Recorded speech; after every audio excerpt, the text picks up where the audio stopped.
नमस्कार दोस्तों, आज मैं फिर और एक कहानी लेकर आई हूँ आप लोगों के लिए। तो चलिए शुरू करते हैं। किसी गांव में एक साधु रहा करता था। वो जब भी नाचता तो बारिश होती थी। अतः गांव के लोगों को जब भी बारिश की ज़रूरत होती थी तो वे लोग साधु के पास जाते और उनसे अनुरोध करते कि वे नाचे, और जब वो नाचने लगता तो बारिश ज़रूर होती।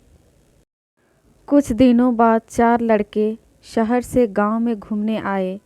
जब उन्हें यह बात मालूम हुई कि किसी साधु के नाचने से बारिश होती है तो उन्हें यकीन नहीं हुआ। शहरी पढ़ाई लिखाई के घमंड में उन्होंने गांव वालों को चुनौती दे दी कि हम भी नाचेंगे तो बारिश होगी, और अगर हमारे नाचने से नहीं हुई तो उस साधु के नाचने से भी नहीं होगी।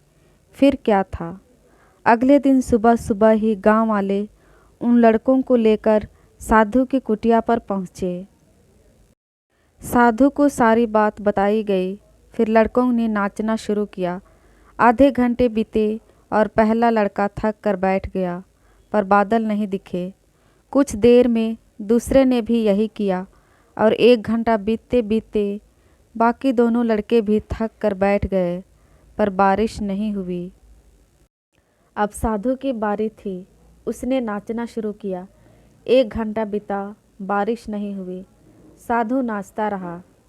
2 घंटा बीता, बारिश नहीं हुई, पर साधु तो रुकने का नाम ही नहीं ले रहा था। धीरे धीरे शाम ढलने लगी कि तभी बादलों की गड़गड़ाहट सुनाई दी और जोरों की बारिश होने लगी।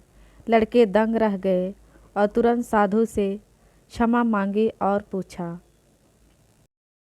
बाबा, भला ऐसा क्यों हुआ कि हमारे नाचने से बारिश नहीं हुई और आपके नाचने से हो गई? साधु ने उत्तर दिया, जब मैं नाचता हूँ तो 2 बातों का ध्यान रखता हूँ। पहली बात, मैं ये सोचता हूँ कि अगर मैं नाचूंगा तो बारिश को होना ही पड़ेगा, और दूसरी ये कि मैं तब तक नाचूंगा जब तक कि बारिश ना हो जाए। फ्रेंड्स, सफलता पाने वालों में यही गुण विद्यमान होता है। वो जिस चीज़ को करते हैं उसमें उन्हें सफल होने का पूरा यकीन होता है, और वे तब तक उस चीज़ को करते हैं जब तक कि उसमें सफल ना हो जाए। इसलिए यदि हमें सफलता हासिल करनी है तो उस साधु की तरह ही अपने लक्ष्य को प्राप्त करना होगा।